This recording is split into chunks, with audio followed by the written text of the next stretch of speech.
Today, we're focusing on the transformation of myasthenia gravis management. We're talking about a condition that affects over 700,000 people around the world, and the clinical landscape has it's completely changed. It really has. For decades, the standard of care was, this generalized immunosuppression, hitting the whole immune system to stop a very specific attack. Right, a sledgehammer approach. Exactly. And that era is ending. I mean, since 2016, we've moved so decisively toward these targeted biologics. It's all about precision now. And that speed, that rapid development, it really demands an update for clinicians. So what we've done is synthesize the latest data to pull out 5 powerful breakthroughs that really shift the treatment strategy. Right. Okay, so let's start with something foundational. Surgery. For patients with acetylcholine receptor antibody-positive myasthenia gravis, thymectomy has been an option for a long time. But what was the evidence that finally cemented its role? The game changer, really, was the MGTX trial. That's what gave us the high-quality, randomized evidence we always needed. And what did it show? It showed pretty conclusively that patients who got a thymectomy and prednisone did significantly better over 3 years compared to patients who just got prednisone alone. Okay, so it's a clear winner. But how do we quantify that benefit? Especially when we talk about getting patients off steroids. Well, the numbers are very encouraging. They used the quantitative myasthenia gravis scale, and the surgery group had a mean reduction in symptoms of 2.85 points. And that's significant because the threshold is what? The threshold for a clinically meaningful difference is 2.3 points. So we cleared that easily. So this isn't just a number on a page. It's a difference that the patient can actually feel. Precisely. And beyond that, the impact on quality of life is profound. Many patients who had the surgery were able to stop taking prednisone completely. Wow. And they stayed symptom-free.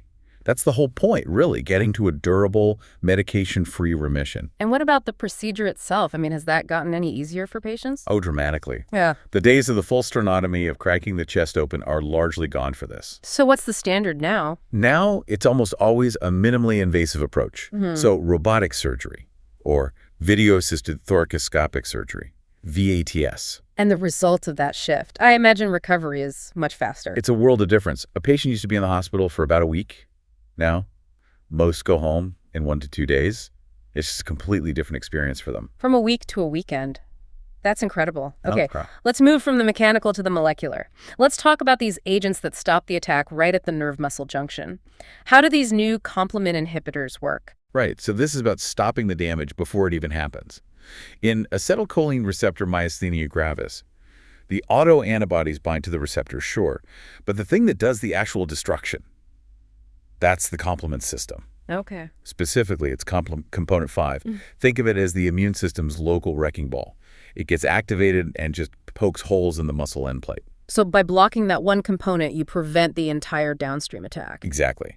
Efgartigimod, which was approved back in 2017, was the very first drug to do this. It directly blocks component 5. And that was the proof of concept. It was the proof of concept. Right. It showed we could protect the neuromuscular junction without having to suppress the entire immune system. And the newer drugs, the second-generation ones, what do they offer? It's all about patient experience and convenience. Yeah. Ravulizumab from 2022 has the same efficacy as eculizumab, but the dosing is only every 8 weeks. Every 8 weeks, that's a huge improvement. It's a massive improvement in terms of the burden on the patient. Yeah. And then you have zilucoplan. Which is different again. Right. Zilucoplan, approved in 2023, is a daily injection, but it's a subcutaneous shot the patient gives themselves at home. So it gives you options to tailor the therapy, not just to the disease, but to the patient's actual lifestyle. Fascinating. So that's one mechanism. Let's talk about the second major one, the neonatal FcRn receptor inhibitors. People call this the body's antibody recycling plant. What's going on there? So the neonatal FC receptor, or FcRn, its job is to keep your immunoglobulin G, your IgG, level stable. It sits inside cells and basically grabs onto IgG antibodies and recycles them back into the bloodstream. Which is usually a good thing. It's a good thing, unless those IgG antibodies are the ones causing your disease.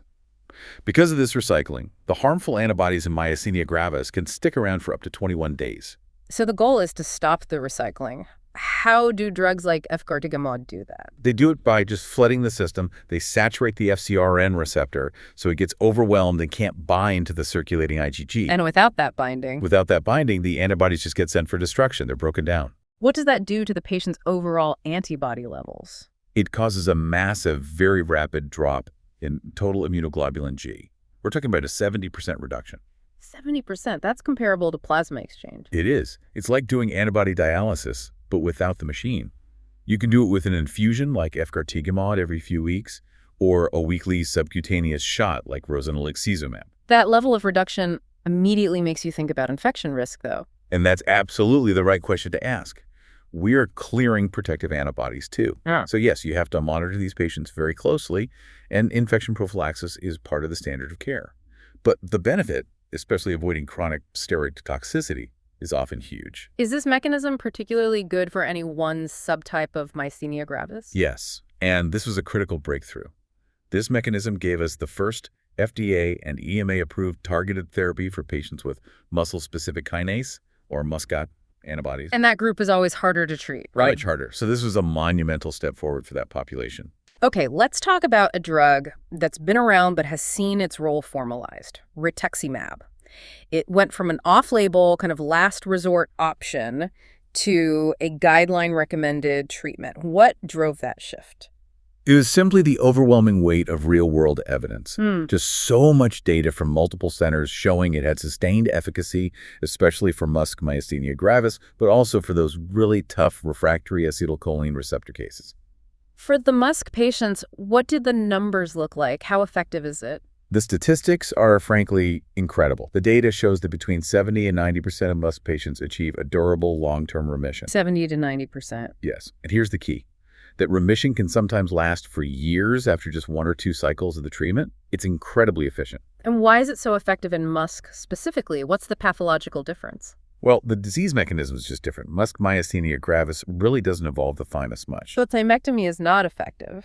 Right, it's ineffective. But the disease is driven by B cells producing the MuSK antibody. Rituximab works by depleting B cells. It goes right to the source of the problem, and that's why the results are so good. It's a perfect example of tailoring therapy to the immunology. So we have all these amazing new tools, but the patient population itself is changing. What's the demographic trend we're seeing in the clinic? The big one is age. We're seeing a really sharp and continuous increase in new diagnoses in people over the age of 65. And I assume treating an older population brings its own challenges. It absolutely does.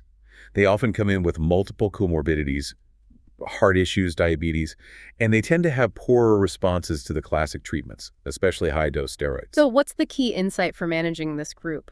The breakthrough is moving past their calendar age. We have to think about their immunological age and their disease stage. A 75-year-old being diagnosed for the first time is very different from a patient who's had the disease for 30 years. So what does that mean in practice? It means we need to be more aggressive with our targeted strategies.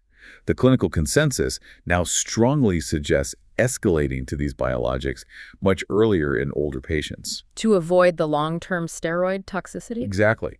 Avoid the steroids, manage their tapering very carefully, and be very proactive with infection prophylaxis.